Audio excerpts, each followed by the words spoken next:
Hello everyone. তো তোমরা কেমন আছো সবাই জানিও, আর আমি তো ভালোই আছি। তো আজকে যাচ্ছি আমার মামা বাড়ি। কিছুদিন আগেই আমার মামা আমি বাড়িতে দুটো গোপু সোনা নিয়ে আসছিল, আর সেই গোপু সোনাদের আজকে আসনে বসানোর দিন। আর আজকে কিন্তু রাখি পূর্ণিমার প্রথম দিন, আর দিনটাও কিন্তু খুবই সুন্দর একটা দিন। তার জন্য বাড়িতে আয়োজন করেছিল, কিন্তু পৌঁছে গেছিলাম। আর বাড়ি থেকে যেহেতু ড্রেস নিয়ে আসিনি, মামির একটা ড্রেস পরে নিলাম। বাড়িতে ঢুকেই কাজে লেগে পড়েছি, আর এদিকে সবাই কিন্তু কাজ করছিল টুকটাক যা যা যা যা করার।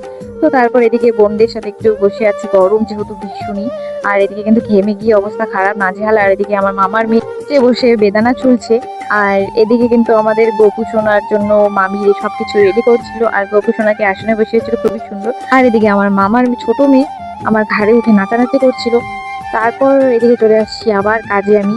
যেহেতু পূজার দিন আর সবাই ব্যস্ত বাড়িতে, তো হাতে নাতে সবাইকে টুকটাক করতেই হবে। তো তার জন্য আমিও এখানে সবজিটাকে একটু নেড়ে চেড়ে দিচ্ছি। তারপর এদিকে সবাই চলে আসছিল গীতা পাঠের জন্য। তো এদিকে সবাই বসে শুনছে, আর এখানে আমিও ফ্রেশ ফ্রেশ হয়ে গীতা পাঠ শুনতে বসেছি। আর এদিকে আমার মাইন্ডটাও ফ্রেশ হয়ে গেল একদম গীতা পাঠটা শুনে।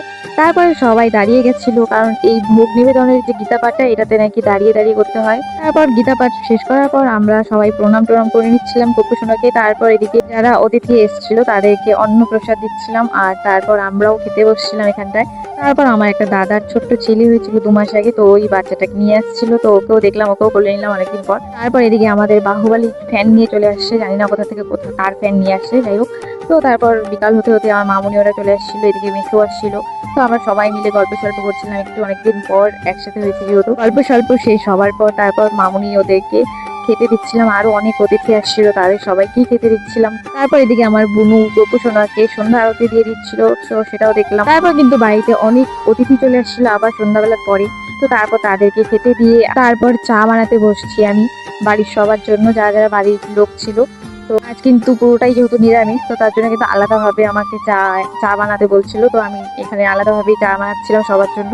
কিন্তু আমার চা বানানো হয়ে যাচ্ছিল, আর সবাইকে খেতেও দিয়ে দিয়েছি। তারপরেও কিন্তু অনেক গেস্ট আসছিল, আর গেস্টরা বাড়ি চলে যাওয়ার পর আমরাও রাতের ডিনার গুলো সেরে নিলাম সবাই মিলে। তারপর গোপু সোনাকে টাটা বাই বাই করে দিলাম, আর সবাইকে টাটা বাই বাই বলে আমিও চলে যাচ্ছি বেরিয়ে। তো এদিকে আমাদের সবাইকে রাস্তায় দিতে আসছিল আমার মামা মামিদের সবাই। তো আমি কিন্তু আমার মাসিদের গাড়িতেই যাবো বাড়িতে, যেহেতু আমার ভাই মামুনি চলে গেছিল, আর বুনু বাড়িতে মামা বাড়িতেই থাকবে। তারপর মাসি ওরা আমাকে বাড়িতে নামিয়ে দিয়ে গেল। আর তো ব্লগটা এখানেই শেষ করি, আর আমি আমার বাড়িতে চলে আসছি। তো তোমাদের সাথে দেখা হচ্ছে নেক্সট একটা রাখি পূর্ণিমার ব্লগে। Tata guys.